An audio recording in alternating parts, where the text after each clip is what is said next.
नमस्कार दोस्तों, स्वागत है आप सभी का उड़ान आईएएस एकेडमी के ई लर्निंग प्लेटफॉर्म में। आज की हम इस कड़ी में वो फिर से काम करेंगे जो पिछले कड़ी में किया था संविधान में पिछले बार हमने क्या किया था, भाग 4 क तक अर्थात मौलिक कर्तव्य तक के क्वेश्चन को हमने सॉल्व किया था ऑब्जेक्टिव के फॉर्म में। आज के हम इस कड़ी में मैक्सिमम क्वेश्चन राष्ट्रपति का सॉल्व करेंगे और कुछ मिसेलियस क्वेश्चन होंगे जो कि सुप्रीम कोर्ट या फिर अन्य संसद से रिलेटेड होंगे, है ना, उससे रिलेटेड हम करेंगे। लेकिन आज कोशिश होगी कि राष्ट्रपति के जितने भी क्वेश्चन यहाँ पर फॉर्म होते हैं, चाहे वो सिंगल लाइनर हो या फिर कूट वाले क्वेश्चन हो या फिर सिंगल लाइन में मैं आपको कई सारे फैक्ट बता सकता हूँ, है ना, उन्हें हम आज पूरे कवर करने की कोशिश करेंगे। तो चलिए शुरू करते हैं। आज का पहला क्वेश्चन है। मैं कुछ समय का पॉज भी दूंगा जिसमें कि आप यहाँ पर इसे बता सकें। वैसे बहुत सारे आसान क्वेश्चन मिलेंगे, है ना, हम लोग उसी में ना क्या है चर्चा कर लेंगे कि क्या क्या आर्टिकल्स होंगे, क्या क्या इसके प्रावधान हैं, सब कुछ उसी पर चर्चा कर लेंगे। पहला क्वेश्चन है, भारत के राष्ट्रपति का कार्यकाल कितने वर्ष का होता है? ठीक, आई होप कि आप सभी लोग इसको बना भी लिए होंगे अभी तक। इसका आंसर क्या होगा? 5 वर्ष का। लेकिन हम लोग यहीं तक नहीं थमेंगे, हम लोग यहाँ पर थोड़ा सा आगे बढ़ते हैं कि भारतीय संविधान में आर्टिकल 56, ठीक है, अनुच्छेद 56 राष्ट्रपति के कार्यकाल की चर्चा करता है कि राष्ट्रपति का कार्यकाल क्या होगा। यहाँ पर सबसे पहली बात कही गई है कि राष्ट्रपति अपने पद ग्रहण की तारीख से 5 वर्ष के लिए पद धारण करेगा। याद रखना, इम्पॉर्टेंट बात क्या है, पद ग्रहण की तारीख से होता है, ठीक है, पद ग्रहण की तारीख से ही 5 वर्ष के लिए पद धारण करते हैं। पहली बात तो ये है। दूसरा, क्या ये त्यागपत्र दे सकते हैं? बिल्कुल, ये त्यागपत्र दे सकते हैं। किसको? उपराष्ट्रपति को ये त्यागपत्र सौंप देंगे और उपराष्ट्रपति इसकी तत्काल सूचना किसको देगा? लोकसभा के अध्यक्ष को प्रदान करेगा। तीसरा, क्या हटाया जा सकता है? बिल्कुल, इन्हें हटाया भी जा सकता है। महाभियोग के माध्यम से इन्हें हटाया जा सकता है। किसके माध्यम से? महाभियोग के माध्यम से इसे हटाया जा सकता है। महाभियोग की जो प्रक्रिया दी गई है वो आर्टिकल 61 में दी गई है। चौथा पॉइंट कि राष्ट्रपति अपने कार्यकाल की समाप्ति के पश्चात भी अपना पद धारण करता रहेगा। मतलब अगर राष्ट्रपति का 5 वर्ष का कार्यकाल समाप्त हो जाए उसके पश्चात भी वो अपना पद कंटिन्यू करता रहेगा। कब तक? जब तक कि नया राष्ट्रपति अपना पद ग्रहण ना कर ले, ठीक है। वैसे संविधान में तो ये लिखा हुआ है कि कार्यकाल की समाप्ति से पहले ही नए राष्ट्रपति का चुनाव हो जाना चाहिए, लेकिन ये नहीं लिखा है कि वो अपना पद ग्रहण कार्यकाल की समाप्ति पर ही ग्रहण करेगा। हो सकता है कि 5 साल खत्म हो गया एक राष्ट्रपति का और नया राष्ट्रपति का चुनाव तो हो गया लेकिन वो अभी भी पद ग्रहण नहीं किया है, वो 1 महीना के बाद करने वाला है। तो जो पुराने राष्ट्रपति है वो 5 साल तो चलेगा ही चलेगा, उसके बाद भी 1 महीना और उनका क्या होगा? पद चलता रहेगा। इसका मतलब हो जाएगा कि जो पुराने राष्ट्रपति है वो 1 महीना और अपना एक्सटेंड कर जाएंगे पोस्ट को, तो टोटल 5 साल 1 महीना हो जाएगा। क्यों? क्योंकि जब तक नया राष्ट्रपति अपना पद ग्रहण न कर ले तब तक पुराना राष्ट्रपति अपना पद त्याग नहीं करते हैं, नहीं छोड़ते हैं। तो कार्यकाल के बारे में 4 प्रावधान है, याद रखिएगा। पद ग्रहण की तारीख से 5 साल, त्यागपत्र उपराष्ट्रपति को हटाया जा सकता है महाभियोग से, और कार्यकाल की समाप्ति के बाद भी वो अपना पद ग्रहण करता रहेगा। फिर अगला आता है, राष्ट्रपति का चुनाव कौन करता है? राष्ट्रपति का जो चुनाव है इसके लिए ना 2 आर्टिकल है, आर्टिकल 54 है और आर्टिकल 55 है। क्या क्या मेन बातें हैं पहले वो देख लेते हैं। पहली बात, राष्ट्रपति का चुनाव कैसा होता है? अप्रत्यक्ष होता है, इनडायरेक्ट इलेक्शन होता है। कौन कराता है? Election commission of India, Bharat का निर्वाचन आयोग कराता है। कैसे होता है? तो एक निर्वाचक मंडल होता है, निर्वाचक मंडल मतलब इलेक्टोरल कॉलिग होता है, इसके माध्यम से ही क्या होता है? चुनाव कराया जाता है। कौन करते हैं इसमें वोट? तो इसमें लोकसभा और राज्यसभा के सभी निर्वाचित सांसद और सभी विधानसभा के इलेक्टेड एमएलए, ईएमएलए मतलब इलेक्टेड एमएलए और ईएमपी मतलब इलेक्टेड मेंबर ऑफ पार्लियामेंट, सांसद, इन लोग क्या करते हैं? वोट देते हैं। तो इस क्वेश्चन का आंसर आप सभी लोग समझ गए होंगे कि क्या होगा? निर्वाचक मंडल होगा, ठीक। लेकिन इसको और आगे बढ़ाते हैं। इसके साथ साथ 70वां संविधान संशोधन करके दिल्ली और पौंडीचेरी इन दोनों के भी, है ना, जो विधानसभा के निर्वाचित विधायक होते हैं उन लोग वोट कर सकते हैं। 55 में रीति बताई गई है, चुनाव की रीति क्या होगी, प्रोसीजर क्या होगा उसके बारे में बताया गया है। 2-4 चीज़ समझना है हमें इसमें। आनुपातिक प्रतिनिधित्व पद्धति का पालन किया जाता है और एकल संक्रमणीय मत प्रणाली, जिसमें कोटा डिसाइड होता है, एकल संक्रमणीय मत प्रणाली का भी प्रयोग किया जाता है। ठीक, फिर इसमें एक विधायक का वोट निकालते हैं, एक विधायक का वोट निकाला जाता है जो कि जनसंख्या के द्वारा निकाली जाती है, उस राज्य की जनसंख्या रखेंगे, फिर डिवाइड कर देंगे कुल इलेक्टेड एमएलए जितने भी होंगे उस राज्य के। कैलकुलेशन इजी करने के लिए 1/1000 से मल्टीप्लाई, जनसंख्या वर्तमान की नहीं रख सकते क्योंकि अनइवन है हर राज्य का और नॉर्थ और साउथ का, इसलिए 1971 की जनसंख्या रखी जाती है। जब एक विधायक का निकल जाता है तो एक राज्य का निकल जाता है, इसी फॉर्मूले से सारे राज्यों का निकल जाएगा, तो सारे राज्यों के विधायक का निकल गया, मतलब पूरे देश के विधायक का निकल गया। और जब पूरे देश के विधायक का निकलेगा तो वो किसके बराबर होगा, सांसदों के। तो एक सांसद का जो वोट होता है वो देश के कुल विधायक जितने भी एमएलए हैं, है ना, डिवाइड बाई कुल सांसद कर दिया जाएगा। तो इसके माध्यम से इनका क्या है, वोट निकल कर आता है। तो कुछ इस प्रकार से राष्ट्रपति के इलेक्शन पर क्या होती है, चर्चा की जाती है, या फिर राष्ट्रपति के इलेक्शन पर ये सारी चीज़ों को रखा जाता है। 50 प्रस्तावक होते हैं और 50 अनुमोदक होते हैं। 15,000 रुपये इनकी क्या होती है, जमानत राशि होती है। ये दोनों जो प्रावधान हैं वो आर्टिकल 71 के तहत किए गए हैं, याद रखिएगा, 71 के तहत कानून बनाकर किया गया है। राष्ट्रपति और उपराष्ट्रपति के निर्वाचन में संसद को कानून बनाने की शक्ति प्राप्त है और आर्टिकल 71 के तहत प्राप्त है, और इसके माध्यम से वो क्या किए हैं, ये वाला कानून बनाकर किया गया। तो इस प्रकार से ये क्वेश्चन नंबर 2 का आंसर तो ये होगा, उसके साथ ये एक्सप्लेनेशन है। आई बात समझ में, ताकि आगे भी आपको याद रहे कि क्या है और क्या नहीं है। इस प्रकार से हम आगे बढ़ते जाएंगे। तीसरे क्वेश्चन की ओर चलते हैं। राष्ट्रपति के पद की न्यूनतम आयु क्या है? देखिए, योग्यता की बात हो रही है। आर्टिकल 58, भारत के राष्ट्रपति के चुनाव लड़ने के लिए आपकी कुछ योग्यता चाहिए। पहला, वो भारत का नागरिक होना चाहिए, सिटीजन ऑफ इंडिया होना चाहिए। ठीक है, 35 वर्ष की आयु पूर्ण कर चुका होना चाहिए, लोकसभा का सदस्य बनने की योग्यता होनी चाहिए, और कोई भी ऑफिस ऑफ प्रॉफिट उसके पास नहीं होना चाहिए, लाभ का पद नहीं होना चाहिए। ये 4 योग्यता निर्धारित की गई है। तो इन 4 के आधार पर अगर देखें तो क्वेश्चन का आंसर आप बता चुके हैं कि क्या होगा, वो होगा 35 होगा। ठीक है, वैसे 35 3 लोगों का है, राष्ट्रपति, उपराष्ट्रपति और राज्यपाल, प्रेसिडेंट, वाइस प्रेसिडेंट और गवर्नर। इन तीनों के लिए जो मिनिमम एज की बात की गई है वो है 35 वर्ष, ऐसे याद रखना। 30 साल 2 लोगों के लिए, ये जो फर्स्ट क्या बोलते हैं अपर हाउस होता है उनके लिए। ठीक है, विधान परिषद, राज्यसभा। 25 साल लोकसभा के लिए और विधानसभा के लिए, ऐसे याद रखिएगा। 35, 30 और 25 साल किया गया है। चलिए अगले क्वेश्चन की ओर आगे बढ़ते हैं। राष्ट्रपति का वेतन किस कोष से दिया जाता है? भारत सरकार के पास ना 3 कोष होता है। एक होता है आर्टिकल 266 के तहत संचित निधि, और आर्टिकल 266 के तहत ही लोक लेखा निधि, जिसको सार्वजनिक खाता भी कहा जाता है कई बार। आर्टिकल 267 के तहत एक होता है आकस्मिक निधि। आकस्मिक निधि पाई जाती है, ये कोई कंपलसरी नहीं है। संसद कानून के माध्यम से आकस्मिक निधि का निर्माण करता है। इसका मतलब है ये दोनों, संचित निधि और लोक लेखा निधि, ये दोनों संवैधानिक हैं क्योंकि इनका उल्लेख संविधान में किया गया है, और इसे बोला गया संसद विधि के माध्यम से इसका क्या करेगा, निर्माण करेगा। इसका मतलब ये वैधानिक निकाय है, स्टैट्यूटरी बॉडी है। ठीक है, तो आकस्मिक निधि होगा ही, ये कंपलसरी बिल्कुल भी नहीं है, और केंद्र और राज्य दोनों के लिए है। मतलब ये आर्टिकल 266 केंद्र के लिए भी है और राज्य के लिए भी है, और 267 भी केंद्र के लिए और राज्य के लिए, दोनों के लिए, सेंटर और स्टेट दोनों के लिए है ये आर्टिकल।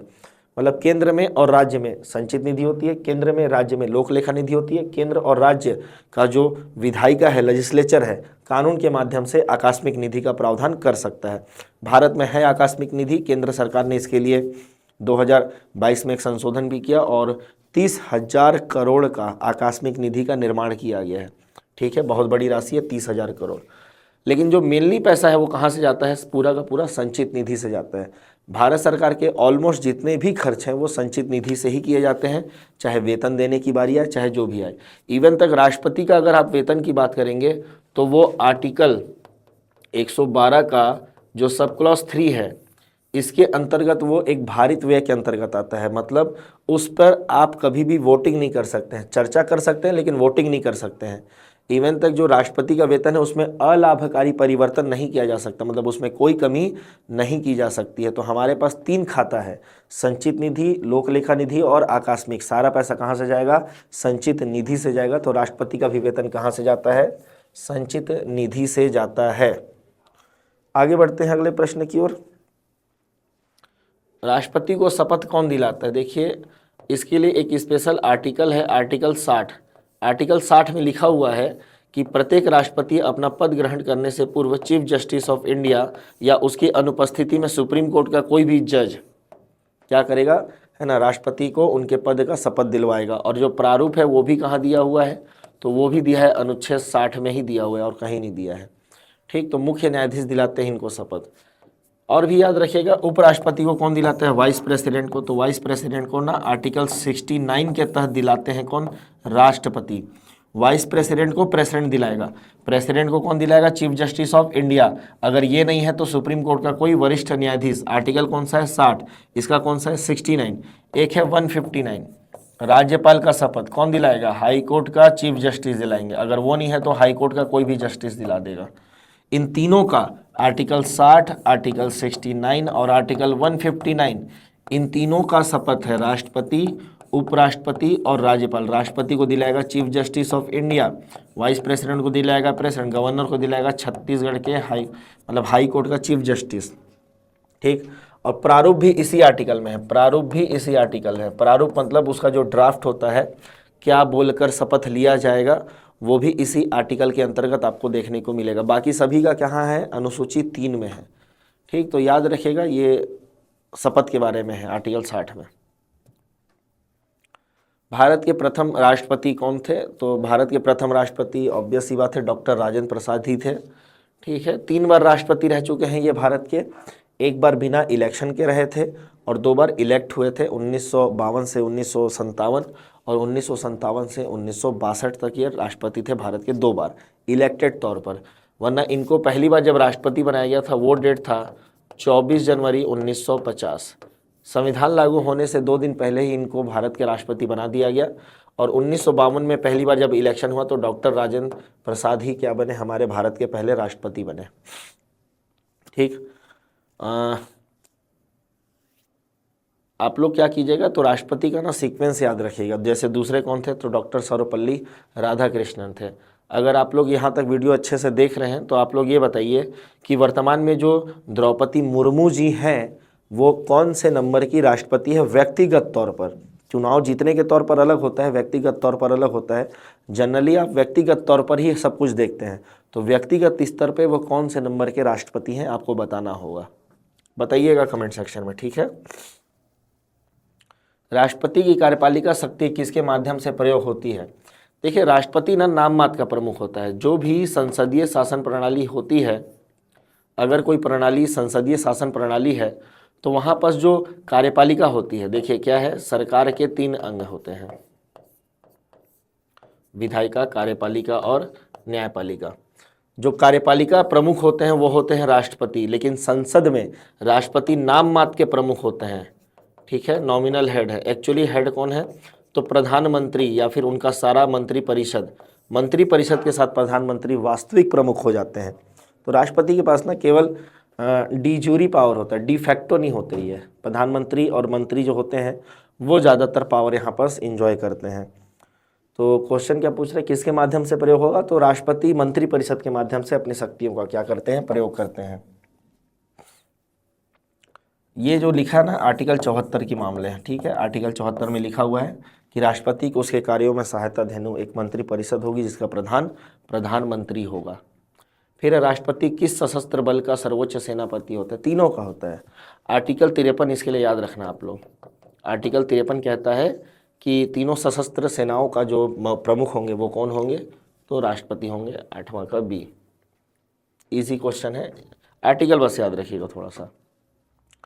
राष्ट्रपति द्वारा अध्यादेश जारी किया जाता है 123 के माध्यम से। ठीक है, राष्ट्रपति क्या जारी कर सकते हैं? अध्यादेश जारी कर सकते हैं। कुछ शक्तियां लिख देते हैं राष्ट्रपति के 72, 111, 123 और 143। राष्ट्रपति की क्षमादान की शक्ति है इसके अंतर्गत, राष्ट्रपति क्षमा कर सकते हैं। राष्ट्रपति का वीटो पावर है इसके अंतर्गत अध्यादेश जारी करने की शक्ति है और इसके अंतर्गत परामर्श लेने की शक्ति है। तो कुल 4 शक्तियां हैं। ठीक है, राज्यपाल का भी सेम है, आर्टिकल 161 क्षमादान की शक्ति। ठीक है, आर्टिकल 200 राज्यपाल का वीटो पावर, लेकिन 201 ये फिर से राष्ट्रपति को शक्ति प्रदान करता है, राज्य के विधेयक पर राष्ट्रपति की शक्ति। आर्टिकल 213 राज्यपाल का अध्यादेश जारी करना, और राज्यपाल के पास परामर्श लेने की कोई शक्ति नहीं है। ठीक, तो याद रखिए आर्टिकल के ऊपर भी क्वेश्चन आते हैं कई सारे, है ना। आप शक्तियों को अलग से याद रखेंगे तो ज़्यादा बेटर होगा। अध्यादेश जारी करने की शक्ति कौन से आर्टिकल में है, तो आर्टिकल 123 के अंतर्गत आता है। और आगे बढ़ जाते हैं। राष्ट्रपति का आधिकारिक निवास कहाँ है? ठीक है, राष्ट्रपति भवन है। आजकल इसे लोक भवन के नाम से जानते हैं, चेंज हो गया। जैसे पीएम का हाउस सेवा तीर्थ हो गया, लोक भवन हो गया, कर्तव्य पथ हो गया, तो कुछ कुछ नाम चेंज हुए हैं। ठीक है, सुधीर सर जब वीडियो बनाएंगे तो आपको बता देंगे क्या क्या नाम चेंज हुआ। तो वर्तमान में इसका नाम क्या है? राष्ट्रपति भवन के नाम से इसे जाना जाता है। राष्ट्रपति को महाभियोग द्वारा हटाने की प्रक्रिया किस अनुच्छेद में? अभी पढ़ चुके हम लोग कि हटाने का लिखा गया है 56 में कि राष्ट्रपति को महाभियोग से हटाया जाएगा, लेकिन ये प्रक्रिया कहाँ दी है? ये प्रक्रिया दी है 61 में। 61 में दिया गया है कि किस प्रक्रिया से उन्हें हटाया जाएगा। राष्ट्रपति का चुनाव किस पद्धति से होता है? अभी बताया था आर्टिकल 55 और 54 के अनुसार देखा जाए तो आनुपातिक प्रतिनिधित्व पद्धति के अनुसार क्या होता है? राष्ट्रपति का चुनाव होता है। सेम क्वेश्चन फिर से कि राष्ट्रपति को क्षमादान की शक्ति किस अनुच्छेद के तहत दी गई है? बनाएंगे आप लोग, बना भी लिए होंगे। ठीक है, 10 सेकंड ज़्यादा नहीं लगना चाहिए। आर्टिकल 72 के तहत राष्ट्रपति को क्षमादान की शक्तियाँ प्राप्त हुई हैं। राष्ट्रपति का पद रिक्त होने पर कौन कार्यवाहक राष्ट्रपति बनता है?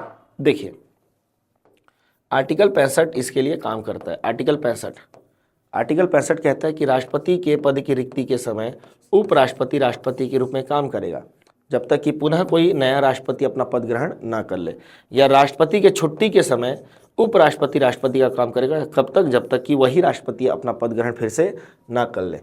मान लो कि मैं राष्ट्रपति हूँ, है ना, और मेरा पोस्ट वैकेंट हो गया है किसी कारणवश, तो फिर उपराष्ट्रपति क्या बन जाएंगे? राष्ट्रपति बन जाएंगे। कब तक बनेंगे? जब तक मेरे स्थान पर कोई नया राष्ट्रपति अपना पद ग्रहण ना कर ले।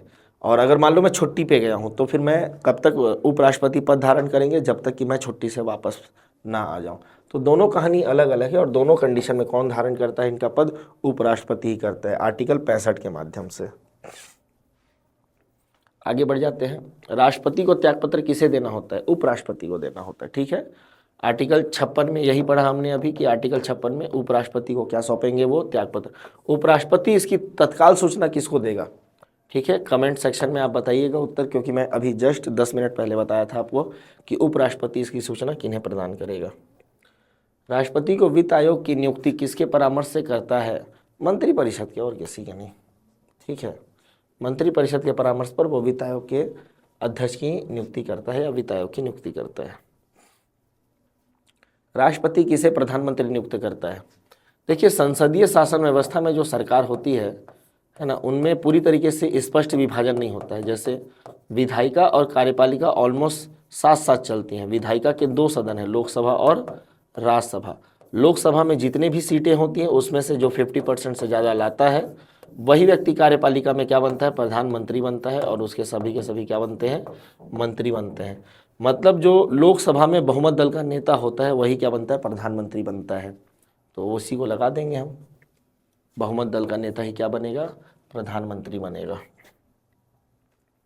राष्ट्रपति के चुनाव में राज्यों के मतों का मूल्य किस आधार पर निर्भर होता है? अभी बताएं कि राज्यों को उनकी पावर दी गई किसके अनुसार? जनसंख्या के अनुसार। जनसंख्या कौन सी रखी जाएगी? 1971 की। कब तक रखी जाएगी? 2026 तक रखी जाएगी। फिक्स है ये। ठीक है, 42वां संविधान संशोधन से 71 हुआ था और 84 से क्या हो गया था? तो 2026 हो गया था। राष्ट्रपति द्वारा संसद का सत्र आहूत करने का अनुच्छेद, देखिए आर्टिकल है ना 85 है इसको लेकर। आर्टिकल 85 कहता है कि आप सेशन लगा सकते हैं, उसे प्रोपोगेट कर सकते हैं, मतलब सत्र अवसान कर सकते हैं, और समय आने पर लोकसभा का क्या कर सकते हैं? विघटन कर सकते हैं। राज्यसभा का क्यों नहीं कर सकते? क्योंकि राज्यसभा एक स्थायी सदन है, इस कारण से इसका विघटन नहीं होगा। विघटन केवल होगा तो होगा किसका? लोकसभा का विघटन होगा, राज्यसभा का विघटन नहीं होने वाला है। आर्टिकल 85 ऐसा कहता है। याद रखिएगा ये वाला, ठीक। अगला क्वेश्चन पढ़ेंगे आप लोग सभी लोग। राष्ट्रपति किस विधेयक को पुनर्विचार हेतु लौटा सकता है? धन विधेयक को नहीं लौटा सकता, ठीक है, याद रखिएगा। धन 4 प्रकार के विधेयक है जिसमें से धन विधेयक को पुनर्विचार हेतु नहीं लौटाया जा सकता। संविधान संशोधन विधेयक पर तो बाध्यकारी है, साइन करना ही पड़ेगा, बाध्यकारी प्रकार का है ये, है ना। इसके लिए 24वां संविधान संशोधन हुआ था 1971 में, बाध्य कर दिया गया था। साधारण विधेयक को बिल्कुल पुनर्विचार हेतु लौटा सकते हैं, वित्त विधेयक को भी लौटाते हैं, है ना। इसमें 2 ऑप्शन सही होना चाहिए था, लेकिन अगर मान लो ऐसा क्वेश्चन आ गया जहाँ 2 ऑप्शन सही ज़्यादा दिख रहे हैं आपको, तो ज़्यादा सही क्या होगा? साधारण विधेयक होगा, क्योंकि इसमें तो बिल्कुल पावर रखते ही रखते हैं वो, ठीक है। लेकिन ऐसा क्वेश्चन डिलीट हो जाना चाहिए। राष्ट्रपति का निर्वाचन कौन करता है? ऑब्वियस सी बात है, अभी बताया था मैं, निर्वाचन आयोग के द्वारा क्या की जाती है? राष्ट्रपति का निर्वाचन किया जाता है। राष्ट्रपति को हटाने का प्रस्ताव कहाँ से शुरू हो सकता है? ठीक है, पॉज लेंगे कम से कम 5 सेकंड का, फिर बनाएंगे इस क्वेश्चन को कि राष्ट्रपति जो है ना, उनको हटाने का जो प्रस्ताव है वो कहाँ पेश होगा, मतलब महाभियोग की प्रक्रिया क्या है। आर्टिकल 61 में जो महाभियोग की प्रक्रिया है वो क्या है? तो सबसे पहले तो आरोप लगाया जाएगा। आरोप है संविधान का अतिक्रमण, कि आपने संविधान का क्या किया है? छेड़छाड़ किया है ना, उसका अतिक्रमण कर दिया है। फिर ये आरोप है या तो लोकसभा लगाएगा या तो राज्यसभा लगाएगा, और जहाँ भी लगाया जाएगा उसके 1/4 मेंबर, ठीक है, क्या करेंगे? उस पर हस्ताक्षर करके देंगे। फिर इनके खिलाफ एक मोशन लाया जाएगा, और फिर लोकसभा और राज्यसभा इसे अपने 2/3 बहुमत से, कुल सदस्य संख्या के 2/3 बहुमत से इसे पारित करेगी, और पारित होते ही राष्ट्रपति अपने पद से हटाया गया माना जाएगा। मतलब किसी भी सदन में आता है, चाहे लोकसभा में आए चाहे राज्यसभा में आए, वो मैटर नहीं करता है, मैटर करता है कि लाना है बस। फिर से वही सेम क्वेश्चन है, राष्ट्रपति की अनुपस्थिति में राज्य मतलब सरकार, स्टेट का कार्य कौन करता है? तो ऑब्वियस ही बात है, उपराष्ट्रपति ही करेंगे, ठीक। बाकी और किसी को शक्तियां दी नहीं गई हैं। राष्ट्रपति का पद किस संविधान के भाग में है? देखिए, भाग 5 में है। भाग 5 की जो शुरुआत है वो आर्टिकल 52 से 151 तक होती है, और राष्ट्रपति की भी शुरुआत आर्टिकल 52 से लेकर 62 तक होती है। तो राष्ट्रपति कौन से भाग में है? भाग 5 में है, ठीक, भाग 5 में है राष्ट्रपति, मतलब केंद्र है तो राष्ट्रपति आएगा ही आएगा। राष्ट्रपति का चुनाव किस वर्ष में पहली बार? अभी बताया था 1952 में पहली बार क्या हुआ था? राष्ट्रपति का चुनाव हुआ था। राष्ट्रपति को आपातकाल की उद्घोषणा करने की शक्ति किस अनुच्छेद में? देखो, राष्ट्रपति जो आपातकाल है ना, वो 3 टाइप का लगा सकते हैं। वित्तीय आपातकाल, एक होता है राज्य आपातकाल, और एक होता है गंभीर आपातकाल बोल सकते हैं, जो बाह्य आक्रमण के कारण या आंतरिक विद्रोह के कारण जो होता है उसको कह सकते हैं। तो जो इसमें बात कर रहे हैं ना आपातकाल, क्योंकि इसी के लिए ना आपात का शब्द यूज़ किया गया, इसके लिए आपात शब्द का यूज़ किया गया, इसीलिए पूछ रहा है। किताबों में डायरेक्ट आपातकाल लिख देता है, जो कि गलत हो जाता है, क्योंकि इसको भी आपातकाल बोलता है, इसको भी आपातकाल बोलता है। आपात शब्द केवल 352 के लिए, तो आंसर भी क्या होगा? 352 ही होगा यहाँ पास, 352 के तहत। अगले क्वेश्चन की ओर चलते हैं। राष्ट्रपति को हटाने में कितने बहुमत की आवश्यकता है? अभी जस्ट बताया 2/3 बहुमत की आवश्यकता है। कुल सदस्य संख्या के कितने? 2/3 बहुमत के अनुसार होता है, ठीक है। मतलब लोकसभा का सीधा 2/3, राज्यसभा का डायरेक्ट 2/3। यह साधारण बहुमत है, उपस्थित और मतदान का /2+1 सबसे सड़ा बहुमत। पूर्ण बहुमत मतलब लोकसभा का जस्ट डिवाइड बाई 2+1। विशेष बहुमत जिसमें 2 बातें एक साथ होती हैं, है ना। इसमें तो सदन का बहुमत चाहिए ही चाहिए, सदन का बहुमत ले लो आप, और उसके साथ उपस्थित और मतदान का 2/3 बहुमत चाहिए, तब जाके क्या होगा? पारित माना जाएगा, अन्यथा ये पारित नहीं माना जाएगा। राष्ट्रपति की वास्तविक कार्यपालिका शक्ति किसके हाथों में होती है? तो वो प्रधानमंत्री के हाथों में, मंत्रिपरिषद या प्रधानमंत्री के हाथों में वास्तविक शक्तियां होती हैं। राष्ट्रपति का चुनाव में जो विवाद उत्पन्न होता है उसको कौन सुनवाई करता है? इसके लिए आर्टिकल 71 बनाया गया है। आर्टिकल 71 का सब क्लॉज 2 आई थिंक 2 है ना, उसमें बताया गया है कि अगर किसी भी प्रकार से कोई विवाद उत्पन्न होता है राष्ट्रपति के निर्वाचन में, तो उसकी सुनवाई केवल और केवल कौन करेगा? सुप्रीम कोर्ट ऑफ इंडिया करेगा, और कोई नहीं कर सकता।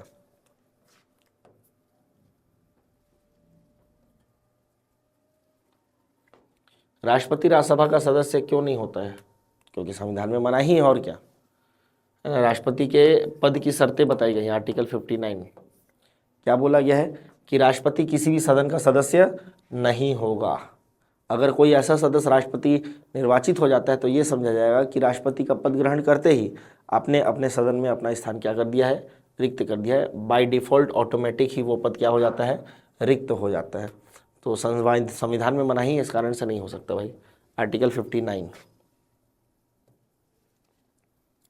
फिर है राष्ट्रपति द्वारा घोषित राष्ट्रीय आपातकाल की स्वीकृति कौन देता है, संसद देता है। कभी भी नेशनल इमरजेंसी लगेगा तो इसका मतलब ये नहीं कि केंद्र सरकार बहुत ज़्यादा पावरफुल हो जाएगा, संसद खत्म हो जाएगा, ऐसा नहीं है, है ना। केंद्र के पास शक्तियाँ ज़्यादा आ जाती हैं, लेकिन अभी भी जो इसे पारित करने की शक्ति किसके पास है, संसद के पास है। और पहले 2 माह था, आजकल 1 माह है। 1 माह के भीतर आपको पारित करना ही होगा, अन्यथा क्या हो जाएगा, तो आपका आपातकाल क्या हो जाएगा, समाप्त हो जाएगा। राष्ट्रपति किसी विधेयक को अधिकतम कितनी बार लौटा सकते हैं, 1 बार, उससे ज़्यादा नहीं। ठीक है, कोई विधेयक है लोकसभा से राज्यसभा से पारित होकर राष्ट्रपति के पास आया तो राष्ट्रपति एक बार पुनर्विचार के पश्चात बोल सकते हैं कि करो, और पुनर्विचार के पश्चात राष्ट्रपति को भेजा जाएगा तो फिर राष्ट्रपति क्या होंगे, बाध्य हो जाएंगे, याद रखिएगा। तो केवल 1 बार ही लौटा सकता, दोबारा नहीं लौटा सकता।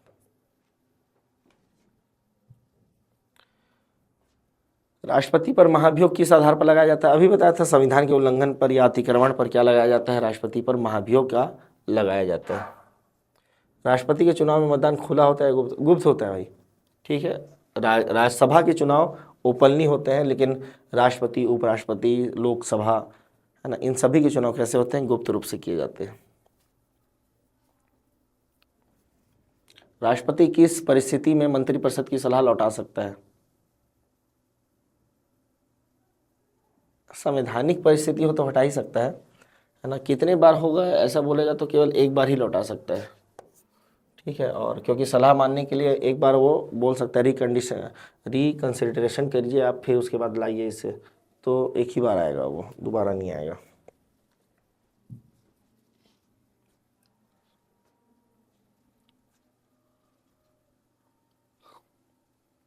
राष्ट्रपति चुनाव में सांसदों के मत मूल्य किसके बराबर होते हैं, अभी बताया था कि सारे सांसद बराबर किसके होंगे, सारे विधायक होंगे, तो सारे विधायक के बराबर होगा वो।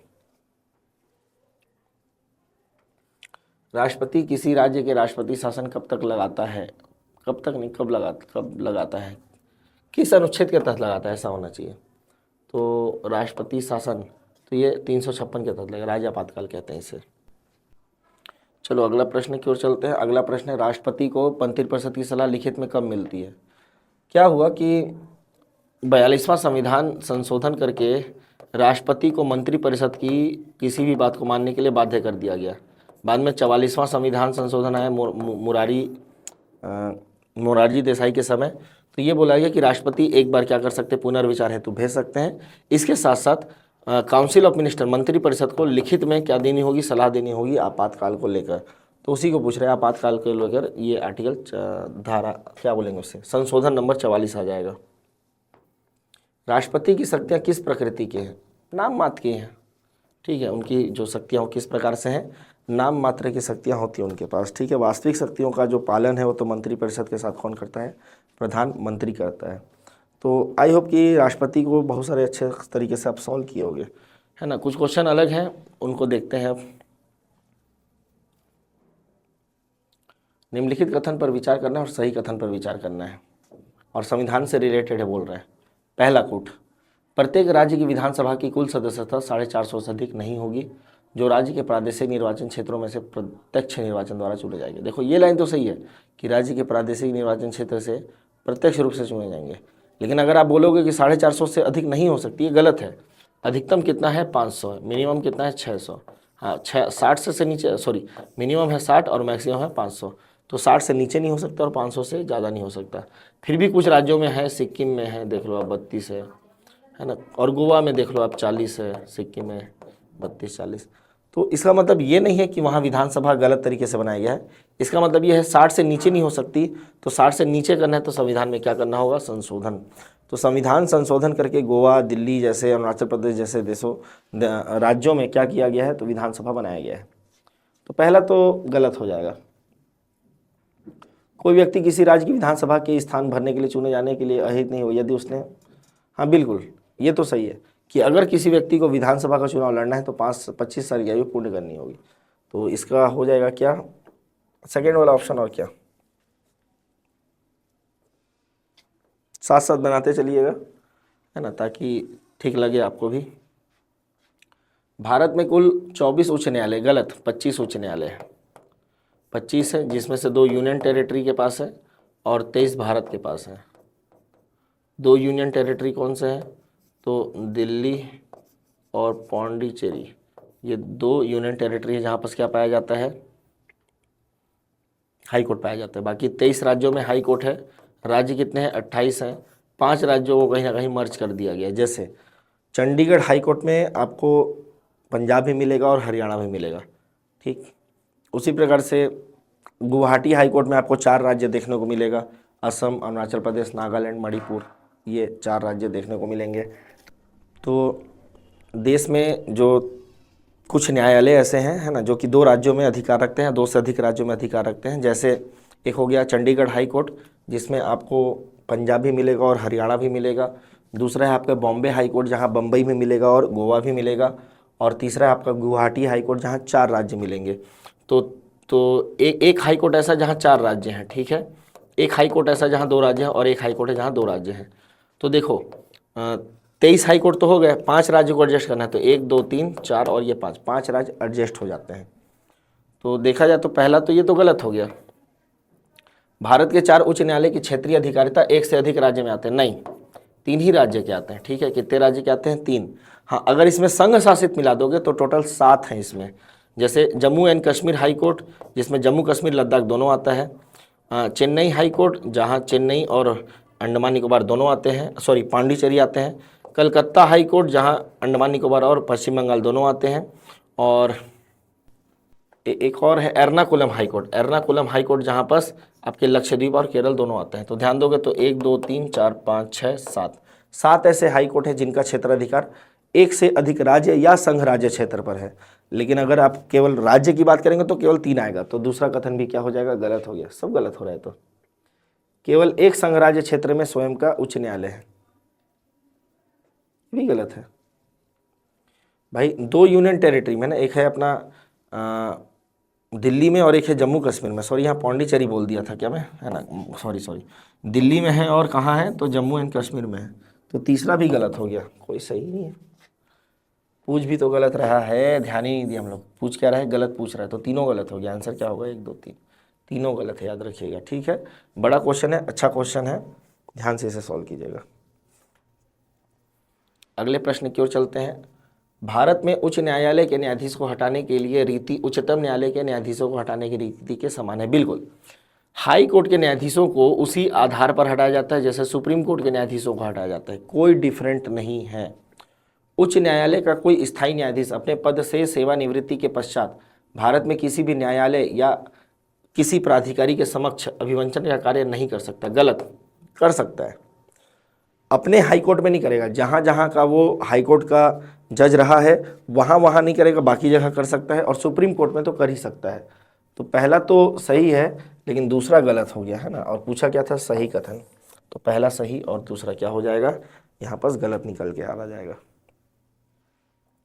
अगले क्वेश्चन की ओर चलते हैं।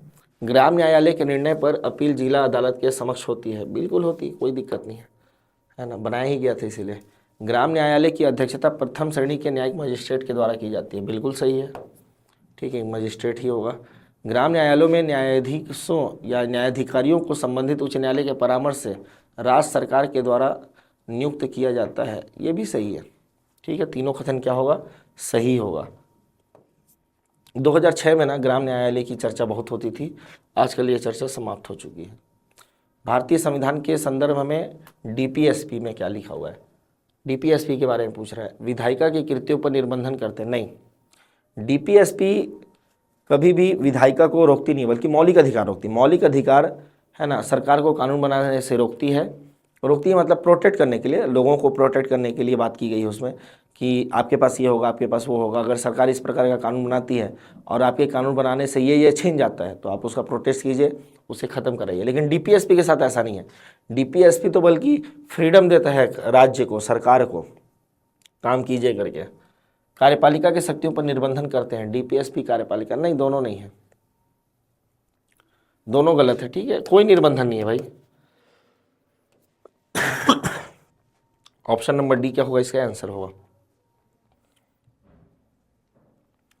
आई थिंक ये लास्ट क्वेश्चन है, ठीक है।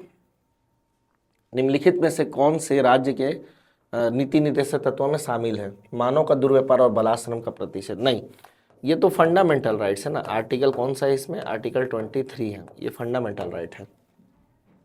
मादक पेय और स्वास्थ्य के लिए हानिकारक औषधियों के प्रयोजन से भिन्न उपभोग पर प्रतिशत, बिल्कुल आर्टिकल 47 है ये डीपीएसपी का पार्ट है, ये डीपीएसपी का पार्ट नहीं है। इसमें केवल 2 सही होगा, ठीक है। तो इस प्रकार से हमने क्या किया है, राष्ट्रपति को मेनली कवर किया है और कुछ हाईकोर्ट को लेकर भी कवर किया है। अगले वीडियो में क्या करेंगे तो संसद से रिलेटेड ज़्यादा क्वेश्चन लेकर आएंगे और सुप्रीम कोर्ट से रिलेटेड, हो सकता है 40 क्वेश्चन 50 क्वेश्चन वहाँ भी हो, उस प्रकार से उसे भी सॉल्व कर लेंगे। इससे क्या होगा, आप लगातार अगर आप मेरे संविधान की मेंटरशिप क्लास देख रहे होंगे तो आपका ना एक थ्रू आउट एक प्रकार का मतलब वो बन जाएगा, बेस बन जाएगा, क्या होना चाहिए क्या नहीं होना चाहिए। क्योंकि वीडियो में भी तो आप वहाँ पर 40 मिनट, यहाँ 40-50 मिनट सॉल्व कर रहे हैं, तो ऐसे करके अगर 4 वीडियो भी आता है तो आप 4 घंटे आप क्या करेंगे, संविधान को पढ़ेंगे, समझेंगे, सॉल्व करेंगे। कोई डाउट होगा तो आप मैसेज करेंगे, है ना, उसे हम सॉल्व करने का पूरा प्रयास करेंगे आपका। तो बेनिफिशियरी तो बहुत ज़्यादा होगा आपको अगर आप इस सीरीज़ को पूरी तरीके से क्या करते हैं, फॉलो करते हैं। हम उम्मीद ये भी करेंगे आपसे कि आप अन्य अभ्यर्थियों तक हमारे वीडियो की पहुंच को बनाएंगे, इन्हें शेयर करेंगे ताकि ज़्यादा से ज़्यादा लोग इसका क्या ले सके, लाभ ले सकें। आप लाइक भी करेंगे, कमेंट भी करेंगे, जिससे हमें उत्साह मिलता है, ठीक, आपके लिए कुछ और अच्छा करने का। तो इसी आशा के साथ आज की कक्षा से मैं क्या लेता हूँ, विदा लेता हूँ। मैं अगले कड़ी में आपके फिर से उपस्थित होऊंगा आगे के संविधान के प्रश्नों को लेकर। तब तक के लिए आप पढ़ते रहिए और अच्छे से पढ़ाई कीजिए। धन्यवाद।